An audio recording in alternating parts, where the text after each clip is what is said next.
Job chapter 29, English Standard Version.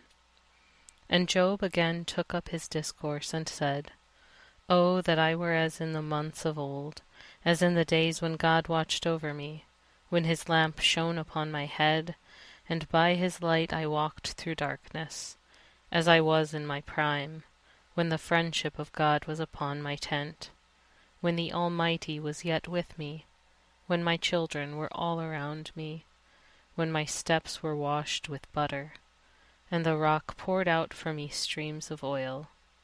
When I went out to the gate of the city, when I prepared my seat in the square, the young men saw me and withdrew, and the aged rose and stood. The princes refrained from talking and laid their hands on their mouth.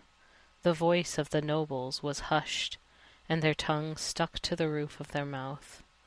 When the ear heard, it called me blessed, and when the eye saw, it approved. Because I delivered the poor who cried for help, and the fatherless who had none to help him.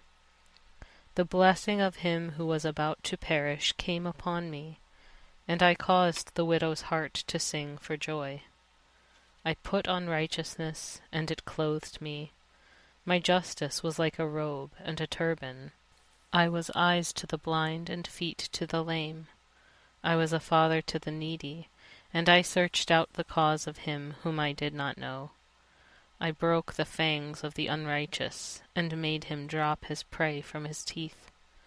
Then I thought, I shall die in my nest, and I shall multiply my days as the sand. My roots spread out to the waters, with the dew all night on my branches.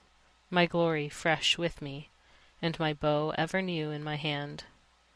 Men listened to me and waited, and kept silence for my counsel. After I spoke they did not speak again, and my word dropped upon them. They waited for me as for the rain, and they opened their mouths as for the spring rain. I smiled on them when they had no confidence, and the light of my face they did not cast down. I chose their way and sat as chief, and I lived like a king among his troops, like one who comforts mourners.